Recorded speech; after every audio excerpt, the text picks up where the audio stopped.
Sunset's done. There's a variety of colors, tones, light and dark areas. There's a little bit of drama where I've added some cool areas mixed with the warm areas. And now I'm going to pull that horizon line, the tape I put on. When you put tape on a painting, it's called hard edge design. But I really was just doing a time-saving idea, which is the same as if I had drawn a line with my ruler. It would have gave me the same effect. It's certainly not an expectation, it's just an extra technique you can keep in mind.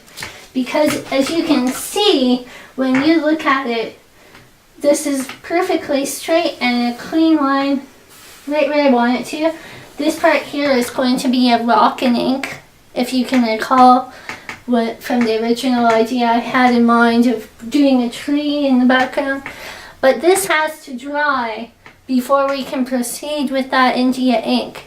So what we're going to do instead is work down below on the water area. I'm going to switch to a flat brush because with a flat brush I'll be able to come up close to that line like that and do a nice straight edge, whereas if I did my round edge I wouldn't get that clean edge. So I'm going to start by using my cool colors. I have a teal and an ultramarine blue, and I even have burnt sienna. So I'm going to get my brush wet and I'm going to squeeze out. If you can see, I just touched the tips a little bit because you don't need too much water. If you do, it runs a little bit, but it's not going to make much of a difference when we haven't painted that area. And we're working back to front, the background, the middle ground. The water is the middle ground. And then we'll do the foreground when the middle ground and the background are both dry. So I'm going to start mixing those blues. So I'm going to take a nice bright primary blue and mix it with a nice green. I can mix green by mixing primary blue with primary yellow, or I can buy a pre-mixed tube and then mix my tones and my tints as I go along.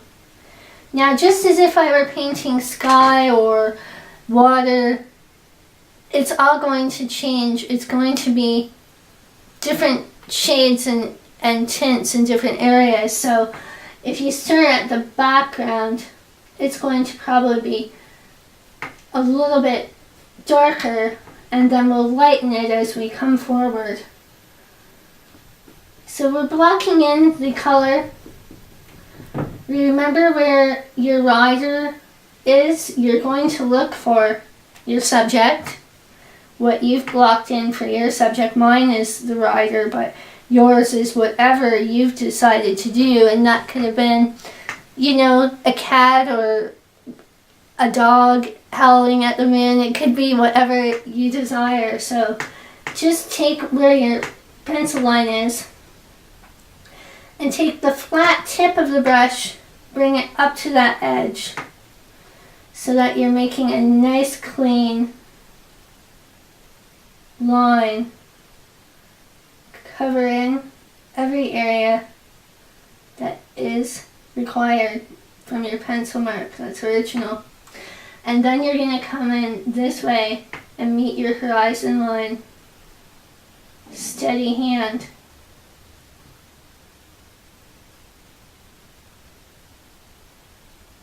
If you lose pigment by the end, just reload and go back.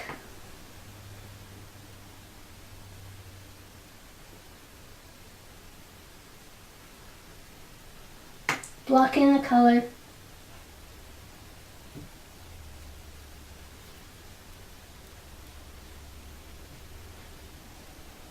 So now I'm getting the complementary color to some of the scheme we've used in the sunset, which is going to create a lot of contrast and some element of surprise, I suppose. We're going to use some blue and sienna because I want to create a darker area. And I tend to not mix with black, but you can always mix with black. You create a shade with black, but the burnt sienna is going to give me a very similar effect and more of a true pigment, because I'm looking for navy, not black. Water usually isn't black, it's dark, and it has different colors in it that reflect off the sky.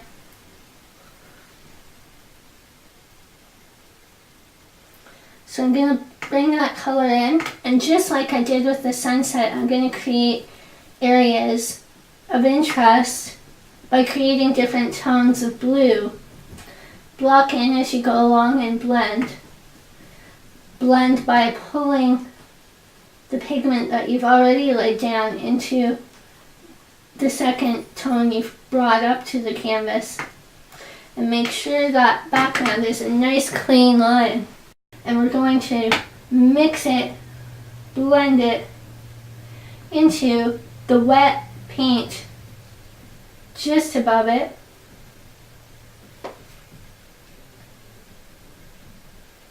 And by pulling that dark area in, we're creating new tones as we go along.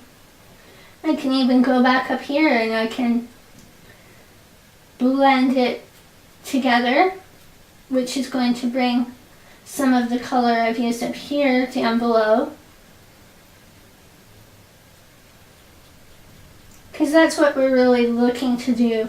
We're creating different tones of color as we paint. Because of the time of day that I've created my painting, my water is quite dark, but not all water is going to be dark, and that's going to be something that you stylistically are going to change from time to time depending on your subject matter. So it's quite easy to block in that color, because I'm going to bring that mark of my brush right up to that pencil line using just the tip right against the pencil line. If you go over it a little bit, it's okay, because the foreground isn't created yet. That's why we work in this way: background, then middle ground, then foreground, because you can correct it after this layer is dry. So we're going to block in the color around it. And the rock is just a basic shape that we're going to keep.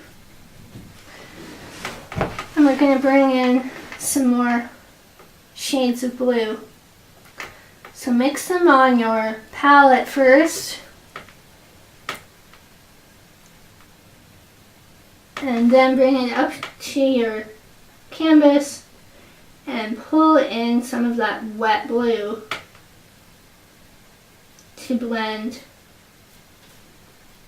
the different tones of color. No shade is really wrong. It's all in your imagination or from observation if you're painting on scene somewhere. And I really like the combination of the blue-green, so I'm going to mix some more on my palette here, and then I'm going to bring it up onto my canvas again. And it's just a variation of tone, and that's what you want to see. You don't want to see all the same shade or tint or tone anywhere, because it's just going to lack life and be kind of a dull picture and look more juvenile than what can be produced if you have experience blending different tones of color. It's amazing the difference in level you can achieve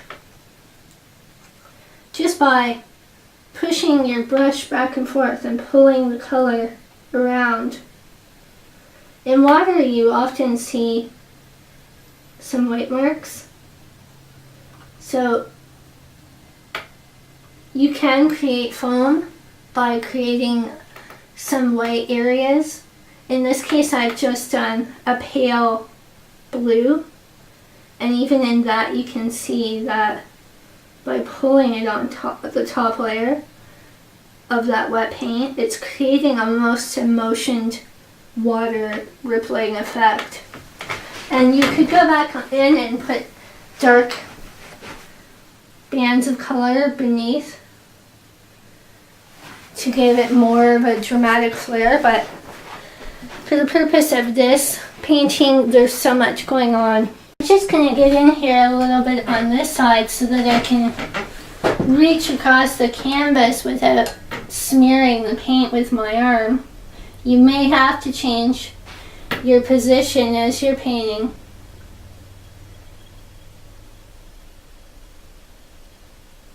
Again, I'm bringing that tip of my brush up to my pencil line.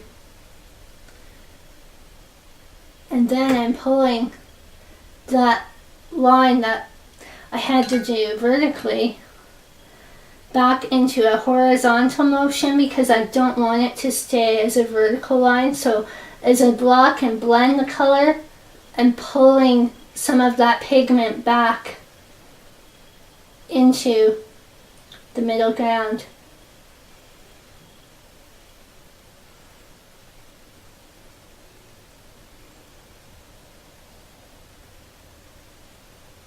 Add water whenever you need to.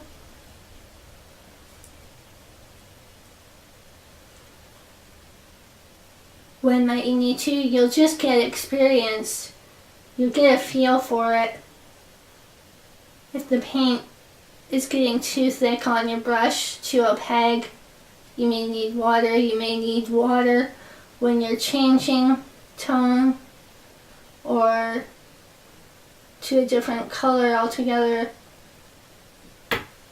You may want to clean your brush right out at that point instead of just adding water. So I'm going to bring in a little bit of the green and blend it so that we have some continuity from the other side of the horse. By continuity, I mean some of these range of tones I should be able to find in this side. And let's not forget, I did a darker shade of blue as well. So I want to see some of that on this side of the animal.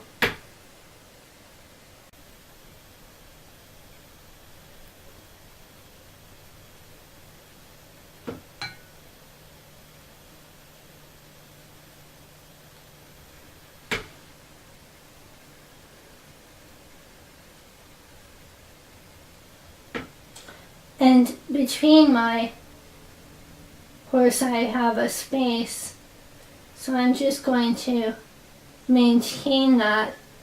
It will give a more defined shape in the foreground, and that's what we're going to be working on when this layer is dry. Then I'm going to take my titanium white and I want to just pull it into that wet area. Now, in this case, that blue has started to dry, so I'm going to wet my brush and then go at it to blend it a little bit softer, because that's the effect that I'm looking for. And then I have another space between the front leg and the side leg, and using that tip of my brush again and bringing it in against the pencil line that you like. And you shouldn't see, this is quite opaque, it's getting really thick as I'm adding different blends. You shouldn't see that white canvas at all once it's done right. So I want to create a tint here of blue. So I'm blocking that in. I'm going to take that tint over to this side now. Block it in. It doesn't matter so much whether I paint up here first and bring it down in this case, because it's all going to be variations of blue and there's nothing in between the zone of the middle ground. What I mean is there's not another shape here that I have to concern myself with, so I can just apply my paint in broad strokes and go back and forth until I've got this whole area blocked in light and darks. And don't forget, you can't just do it in one shade. You need to create different tones, different light and dark areas, and you're gonna only do that by experimenting and seeing what you like and what you don't like, and going back and forth until you find a combination that works for you. Because you can go over this as much as you want. It's not going to make a difference in the world.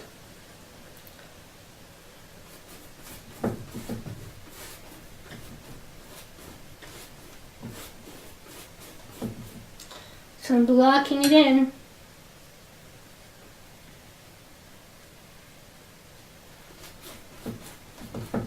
Creating blending motion.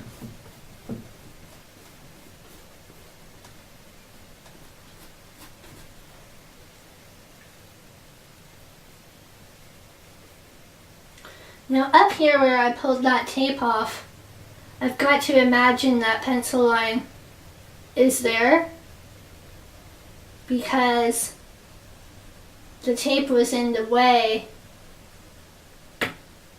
of creating it. But now I can add it at this stage before I forget, because it would be critical to leave out the section of nose around that horse. It needs definition.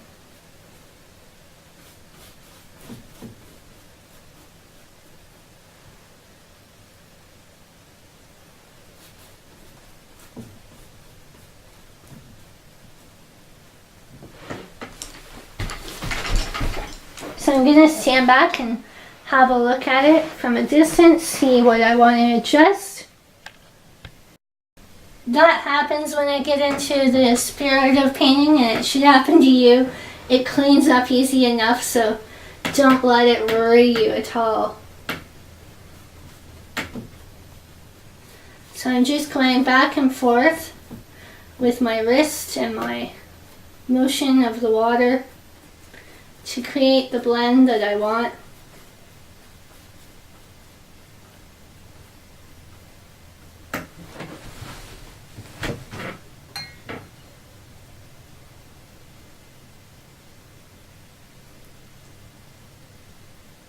I'm creating a darker tone for the horizon line, but that depends on the conditions.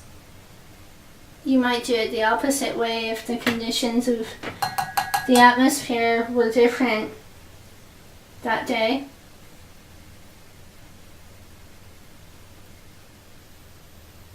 Again, I'm using the tip of the brush. I'm coming right up to the mark of that line.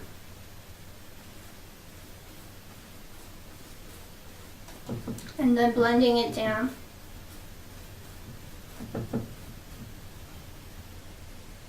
I want that same tone right over near the horse's nose.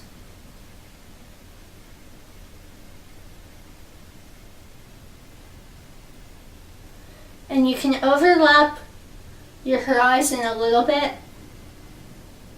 If you need to adjust, that's okay.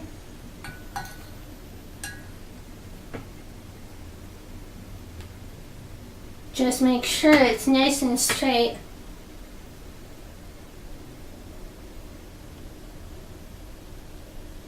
And then pull that color around.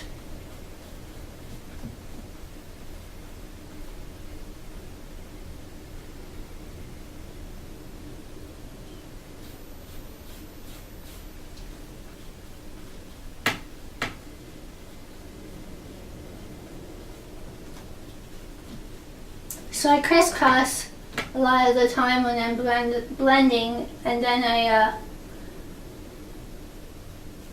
bring some of my color that's on my canvas into the blend.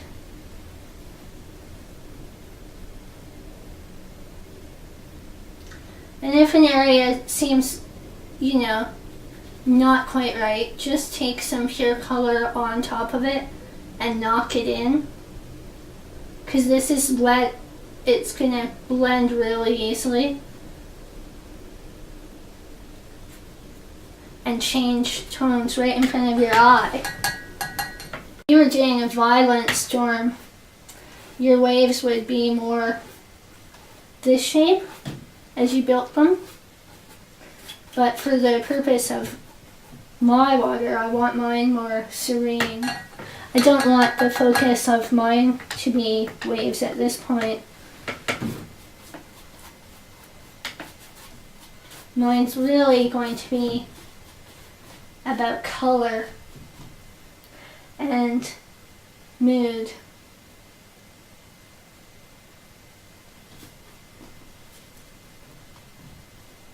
So I wasn't finished up here, I'm going back up. Pull some of the color from down here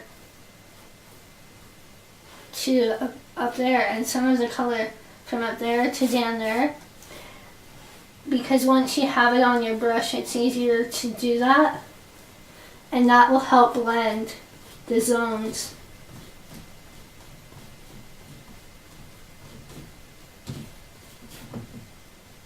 This part is a bit of my green zone, and I'm just going to add a blue on top of it because I find that a little too green, so I'm going to add some of my pure color because that's how we correct, remember, and knock it in. Just push and pull, push and pull.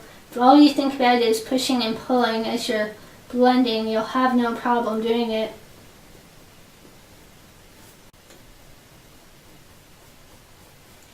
See how cool the cool colors can look?